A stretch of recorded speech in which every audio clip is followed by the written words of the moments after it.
नमस्कार मेरे भारत के वीर जवानों। और आज एक बार फिर से हम आपका स्वागत कर रहे हैं हमारे YouTube चैनल देसी एग्जाम क्लासेस में। और आज की हमारी क्लास सेकंड है किसकी? इंडिया जीके की। तो आज हम करेंगे इंडिया जीके की 20 और मोस्ट इंपोर्टेंट क्वेश्चन। तो जरूर वीडियो के साथ बन जाओ, और वीडियो बाद में आपको अच्छी लगे तो जरूर चैनल को सब्सक्राइब और वीडियो को लाइक शेयर जरूर कर देना अपने दोस्तों रिश्तेदारों के साथ। तो आज का पहला क्वेश्चन के साथ हम शुरुआत करते हैं। सिंधु घाटी सभ्यता का प्रमुख बंदरगाह कौन सा था? भाई बार बार पूछा जाने वाला क्वेश्चन है ये एग्जाम के अंदर कि सिंधु घाटी सभ्यता का जो प्रमुख बंदरगाह था वो कौन सा था? लोथल था। कौन सा? लोथल। लोथल ये कहां पर है भाई? ये है गुजरात के अंदर। कहां पर है ये गुजरात के अंदर है। एक डॉकयार्ड है ये। इससे साबित होता है कि सिंधु सभ्यता जो है वो क्या करती थी? समुद्री व्यापार करती थी। क्या करती थी? समुद्री व्यापार करती थी। तो सिंधु घाटी का सभ्यता का जो प्रमुख बंदरगाह हो जाएगा अपना लोथल। और ये कहां पर है? गुजरात में। आगे चलो। बौद्ध धर्म में महापरिनिर्वाण शब्द का अर्थ पूछा गया है। तो भाई क्या है? महापरिनिर्वाण का अर्थ है निर्वाण से भी आगे की अवस्था। सी ऑप्शन आपका सही हो जाएगा। इसके बारे में हम बात करें तो यह क्या अवस्था है? यह जो अवस्था है उसमें बुद्ध ने क्या किया था? अपने शरीर को त्याग किया था। किसने भाई? गौतम बुद्ध ने क्या किया था? अपने शरीर का त्याग कर दिया था। त्याग कर दिया था और जन्म मरण के चक्कर से उसने क्या कर ली थी? पूर्णतः मुक्ति प्राप्त कर ली थी। किसने? गौतम बुद्ध ने। और इसीलिए बौद्ध धर्म में महापरिनिर्वाण का जो है अर्थ यही बोला जाता है कि निर्वाण से आगे की अवस्था ये होती है भाई। आगे आ जाऊं। चंद्रगुप्त मौर्य के गुरु कौन थे? ये भी बार बार पूछा जाने वाला क्वेश्चन है। मोस्ट इंपोर्टेंट आप इस क्वेश्चन को लगा सकते हो।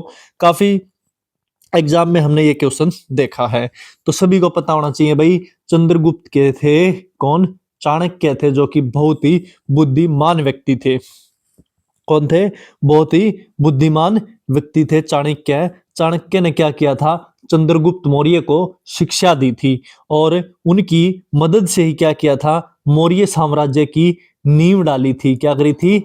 मौर्य साम्राज्य की एक नींव डाली थी। और उन्होंने क्या किया है? चाणक्य ने एक पुस्तक भी लिखी है। कौन सी पुस्तक लिखी अगर पूछ लिया जाए तो? अर्थशास्त्र। अर्थशास्त्र जो पुस्तक है वो भी किसकी है? चाणक्य की है। किसकी है भाई? चाणक्य की। आगे आ जाओ तो गुप्त काल गुप्त काल को किस नाम से जाना जाता है? भाई सभी को पता होना चाहिए, गुप्त काल को जो है वो स्वर्ण युग से जाना जाता है। कौन से युग से? स्वर्ण युग से जाना जाता है। गुप्त काल में क्या होता था? गुप्त काल में एक कला होती थी, साहित्य होता था, और गणित, विज्ञान और आर्ट। आर्ट मतलब कला। तो भाई संस्कृति का भी यहीं पर जो है क्या हुआ था? विकास भी हुआ था। इसलिए इसे भारत का स्वर्ण युग बोलते हैं। किसको? गुप्त काल को। अगर पूछ लिया जाए कि गुप्त काल का दूसरा नाम क्या है, तो आप क्या बताओगे? स्वर्ण युग बताओगे, क्योंकि यहाँ पर कला, साहित्य, गणित, विज्ञान, संस्कृति आदि का विकास हुआ है, इसीलिए इसको स्वर्ण युग बोला जाता है।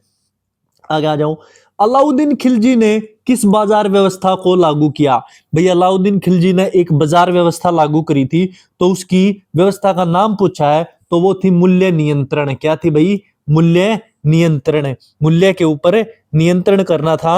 अलाउद्दीन ने बाजार में आवश्यक वस्तुओं के जो दाम तय किए थे, किसके? जो भी भाई खाने पीने की वस्तु होती थी या और कुछ भी होती थी, तो उनके एक दाम निर्धारित कर दिए थे, ताकि सेना को क्या मिले? सामान सस्ता मिले। क्या मिले भाई? सेना को सामान, आपकी जो इसकी सेना थी उसको सामान जो है सस्ता मिले। और व्यापारियों की मनमानी पर रोक लगा दी थी इसने पूरी। व्यापारियों की क्या कर दी थी? रोक लगा दी थी। हाँ तो आगे आ जाओ भाई। अजंता की गुफाएं हैं वो किस धर्म से संबंधित है? किसकी पूछ ली? अजंता की गुफा पूछी है भाई। तो अजंता की गुफा है वो भी बौद्ध धर्म से संबंधित है। किससे है? बौद्ध धर्म से है। और यहाँ पर क्या मिलता था? ये अजंता की गुफा में क्या मिलता था? बुद्ध के जीवन की, क्या जो बुद्ध था, गौतम बुद्ध था, उसके जीवन, उपदेश, क्या भाई, उपदेश और कथा, जो जातक कथा होती थी उसकी, किसकी? गौतम बुद्ध की। और उनकी कुछ चित्रकारी भी होती थी भाई, किसकी? गौतम बुद्ध की जो चित्रकारी होती थी, ठीक है, वो सब, और साथ ही मूर्तियां भी, क्या भाई, मूर्तियां भी पाई जाती थी अजंता की गुफाओं में, किसकी? गौतम बुद्ध की। अगर आपसे आ जाए तो क्या बोलोगे? बुद्ध, बौद्ध, बौद्ध धर्म, क्योंकि गौतम बुद्ध जो है वो बौद्ध धर्म से संबंध थे। आगे आ जाओ। अकबर का दीन-ए इलाही किस प्रकार था? ये मैंने कल भी करवाया था आपको, ठीक है। तो अकबर का जो दीन-ए इलाही है वो क्या था? सबसे पहले तो आपको ये पता होना चाहिए भाई, ये थी एक धार्मिक नीति थी। क्या थी ये दीन इलाही? ये एक धार्मिक नीति थी। अकबर ने क्या किया था? सभी सभी जो धर्म होते हैं, हिंदू, मुस्लिम, सिख, ईसाई, इन सभी के जो धर्म है, इनकी जो अच्छी बातें होती थी, क्या होती थी? इनकी जो अच्छी बातें होती थी उनको मिला दिया था। उनको मिला करके इसने एक नीति बनाई थी, क्या? धार्मिक नीति बनाई थी, जिसको अकबर ने क्या बोला था? इस धार्मिक नीति को दीन-ए इलाही बोला था। और इसे बहुत ही कम लोगों ने अपनाया था, काफी लोगों ने इसको ठुकरा दिया था कि अकबर तू चला जा, हम तेरी ये जो दीन-ए इलाही पिलाई है, हम इसको कुछ नहीं मानते। आगे आ जाओ। शिवाजी ने अपने प्रशासन में किस पद को सबसे महत्वपूर्ण माना? किसने पूछ लिया भाई? शिवाजी ने। तो शिवाजी से आपको सभी को याद आना चाहिए, शिवाजी के नाम से ही आपको पता चल जाना चाहिए कि एक पेशवा था। क्या भाई? ये पेशवा था। इन्होंने जो है एक पेशवा था जो कि पद का सबसे महत्वपूर्ण माना था। पेशवा ये कौन सा था भाई? ये था एक किस्म से मुख्यमंत्री का। जैसे कि हरियाणा के अंदर मुख्यमंत्री हैं नायब सिंह सैनी जी हैं, इसी तरह से जो है शिवाजी के टाइम पर जो है ये जो पेशवा था, ये मुख्यमंत्री का पद होता था, जो कि शासन के जितने भी कार्य होते थे, जहां शासन में जितने भी कार्य होते थे, उनकी जो देख रेख करता था, उन कार्यों को देखता था, वो कौन देखता था? वो पेशवा देखता था, जिसको मुख्यमंत्री बोला जाता है। आगे आ जाओ। बंगाल का स्थायी बंदोबस्त किसके द्वारा किया गया? किसका पूछ लिया भाई? बंगाल का पूछ लिया। तो बंगाल का जो स्थायी बंदोबस्त है वो किया गया था किसके द्वारा? लॉर्ड कॉर्नवालिस के द्वारा। लॉर्ड कॉर्नवालिस के द्वारा कराया गया था। और इसका जो है, हाँ भाई, तो ये जो लॉर्ड कॉर्नवालिस जो है इसका सही उत्तर आ जाएगा। और इसने क्या हुआ था 1993 के अंदर? क्या हुआ था भाई 1993 में? सॉरी 1793 में, ना कि 1993। 1793 में जो भूमि राजस्व होता है, क्या? Land revenue. क्या भाई? लैंड रिवेन्यू को क्या बोलते हैं? भूमि राजस्व। उसको वो एक स्थायी रूप से तय किया गया है 1793 में। और इसमें क्या होता था? जमींदारों को जो है क्या बनाया जाता था? भूमि का मालिक बनाया जाता था। जो जमींदार होते थे उनको क्या बनाया जाता था? उनको मालिक बनाया जाता था। बंगाल का जो स्थायी बंदोबस्त है वो किसके द्वारा किया गया? Lord Cornwallis. वंदे मातरम किसने लिखा? भाई इससे बढ़िया और मतलब आसान क्वेश्चन पूरे इंडिया जीके में नहीं आ सकता, और ये सभी को पता भी होना चाहिए। तो इसका सही उत्तर आ जाता है बंकिम चंद्र चट्टोपाध्याय। वंदे मातरम लिखा था। और जो है ये कहाँ से शामिल था? ये आनंद मठ एक क्या था? उपन्यास था। आपने पढ़ा होगा 8वीं 9वीं क्लास में, जब उपन्यास पढ़ते थे तो वहाँ पर था ये आनंद मठ उपन्यास था, उसी में शामिल था ये क्या? वंदे मातरम। और स्वतंत्रता आंदोलन का ये प्रतीक बन गया था वंदे मातरम। आगे आ जाओ। जलियांवाला बाग कांड के समय वायसराय कौन था? ये मैंने कल करवाया था आपको कि 1919 में हुआ था ये। तो इसमें जो है लॉर्ड चेम्सफोर्ड थे भाई। कौन थे इसके वायसरॉय? लॉर्ड चेम्सफोर्ड थे। 1919 के इस कांड के समय जो है, जो ये वायसराय था लॉर्ड चेम्सफोर्ड, और इसने क्या किया था? जनरल डायर ने यहाँ पर क्या किया था? गोलियां चलाई थी अंधाधुंध। भीड़ थी, एक सभा चल रही थी और उसके ऊपर गोलियां चलाई थी अंधाधुंध। आगे आ जाओ। साइमन कमीशन भारत क्यों आया था भाई? ये भी आपको पता होना चाहिए। साइमन कमीशन जो है भारत क्यों आया था? ये संविधान सुधार की जांच करने के लिए आया था। क्या करने आया था? एक संविधान के अंदर सुधार करने की जांच करने आया था। और ये जो है 1927 में, कब भाई? 1927 में ये जो भेजे गए जो साइमन कमीशन में एक भी भारतीय सदस्य नहीं था, सारे दूर के थे, अपना भारत का कोई भी नहीं था यहाँ पर। कौन था? भारत का कोई भी नहीं था। और साइमन गो बैक आंदोलन जो है वो भी इसी कारण हुआ था कि हमारे भारत का तो कोई भी सदस्य नहीं है। क्या? हमारे भारत का कोई सदस्य नहीं है, हम नहीं मानते तुम्हारे साइमन पाइमन को। तो इसमें क्या हुआ था? भारत के लोगों ने जो है, जो खुखार लोग होते थे, उन्होंने साइमन गो बैक आंदोलन जो है शुरू कर दिया था। आगे आ जाऊं। भारत का पहला स्वतंत्रता संग्राम जो है किसे कहा जाता है? ये भी पता होना चाहिए भाई। ये किसे कहा जाता है पूछ लिया, लेकिन मैं इसको बता देता हूँ आपको। एक 1857 की क्रांति हुई थी, यही है भाई स्वतंत्रता संग्राम। 1857 की क्रांति हुई थी। और जो है ये 1857 का जो विद्रोह हुआ था वो अंग्रेजों के खिलाफ हुआ था। और यही जो है पहला स्वतंत्रता संग्राम था, 1857 की क्रांति का। पूर्ण स्वराज की घोषणा कब हुई? ये भाई पूर्ण स्वराज ये क्या था और इसकी घोषणा पूछ ली जाए तो ये एक 1929 में हुई थी। और इसके बारे में मैं आपको थोड़ी डिटेल से बताता हूँ। आपने पढ़ा भी होगा सामाजिक की सातवीं से लेकर 10वीं क्लास तक आपने जो है ये जरूर पढ़ा होगा सोशल साइंस की बुक में, पूर्ण स्वराज की घोषणा के बारे में। 1929 में लाहौर अधिवेशन चल रहा था। क्या भाई? लाहौर जो अधिवेशन है वो चल रहा था 1929 में। तो वहां पर क्या हुआ था? नेहरू की जो अध्यक्षता में क्या हुआ था?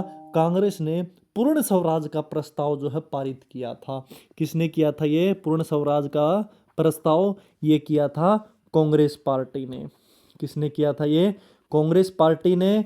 और पूर्ण स्वराज की घोषणा है वो 1929 में कर दी गई थी। पूर्ण स्वराज क्या बोलते हैं इसको? इसको बोलते हैं भाई कंप्लीट इंडिपेंडेंस। ठीक है, आगे आ जाओ। नेताजी सुभाष चंद्र बोस ने कौन सा नारा दिया? सभी को पता होना चाहिए।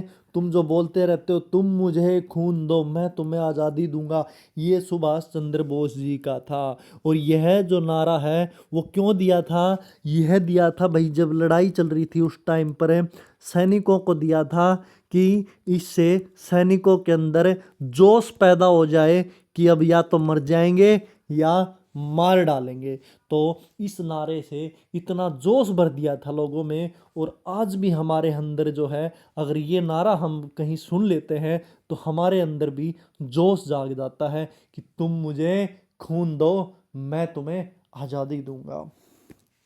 आगे आओ भाई। संविधान का सभा का गठन है वो किस वर्ष हुआ था? जो संविधान सभा का गठन हुआ था 1946 में हुआ था भाई। किसके तहत हुआ था? ये हुआ था कैबिनेट मिशन। किसके तहत हुआ था ये? कैबिनेट एक मिशन प्लान था, कैबिनेट मिशन प्लान था। उसी के तहत जो है 1946 में संविधान सभा का गठन हुआ था। तो आगे आ जाओ भाई। कब हुआ था ये? 1946 में। याद रखियो भाई। भारतीय संविधान कब लागू हुआ? ये भी बहुत ही इंपॉर्टेंट क्वेश्चन है और ये आप सभी को पता भी होगा। 26 जनवरी 1950 को क्या हुआ था? हमारा संविधान है वो लागू हुआ था। भारत मतलब कि जो है 26 जनवरी को हम क्या मनाते हैं? गणतंत्र दिवस बनाते हैं। वो इसीलिए बनाते हैं संविधान सभा जो लागू हुई थी ये। ठीक है भाई, तो आगे आ जाओ अब। कुटिया का निर्माण जो है किस सभ्यता में होता था? ये क्या पूछ लिया भाई? कुटिया का निर्माण, कुटिया जो बनती है कहाँ पर? जंगलों में जो कुटिया बनाई जाती थी पहले, वो कब बनाई जाती थी? आर्य में। कब भाई? आर्य के टाइम पर बनाई जाती थी। आर्य लोग क्या करते थे? आर्य लोग जो है लकड़ी, पत्तों और घास से ये कुटिया बनाते थे। उनकी यही साधारण जीवन शैली थी। आपने देखा होगा जो ऋषि मुनि होते थे वो किस तरह से कुटिया में रहते थे। तो वही कुटिया के बारे में बात किया है। तो ये कुटिया जो है आर्य समाज के टाइम की है। आगे आ जाओ। शेरशाह सूरी किस सुधार के लिए प्रसिद्ध है? किसका लिए पूछ लिया? शेरशाह सूरी पूछ लिया। तो शेरशाह सूरी है वो किसके लिए प्रसिद्ध है? तो शेरशाह सूरी जो है मुद्रा और सड़क सुधार के लिए प्रसिद्ध है। ठीक है, किसके लिए है? मुद्रा और सड़क सुधार। अब इसके बारे में बात करें तो भाई शेरशाह सूरी ने क्या किया था? एक नया सिक्का चलाया था भाई शेरशाह सूरी ने। तो भाई शेरशाह सूरी ने क्या किया था? एक रुपया चलाया था, एक सिक्का चलाया था, और जो सिक्का चलाया था वो रुपया चलाया था, जो कि आज भी चल रहा है। वो शेरशाह सूरी के द्वारा चलाया गया था। ग्रैंड ट्रंक जो रोड है भाई, जो जिसको तुम जीटी रोड बोलते हो कि मेरी गाड़ी बाजे जीटी रोड पे, तो वो भी किसके द्वारा? शेरशाह सूरी के द्वारा।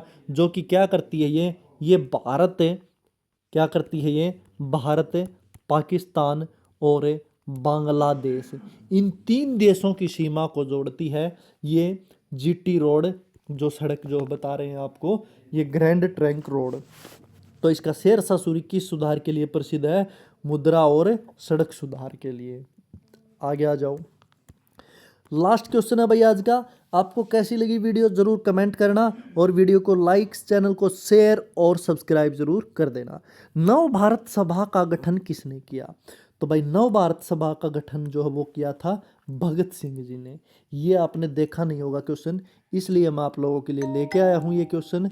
नव भारत सभा का जो गठन है वो भगत सिंह द्वारा किया गया है। और भगत सिंह ने क्या किया था? युवाओं को स्वतंत्रता आंदोलन से जोड़ने के लिए ही इस नव भारत सभा का गठन किया था। तो भाई ये थे अपने 20 most important question India GK के, जो कि आने वाले हर एक एग्जाम में पूछे जाते हैं जीके के अंदर। तो कैसे लगे जरूर कमेंट करके बताना। मिलते हैं अगली वीडियो में।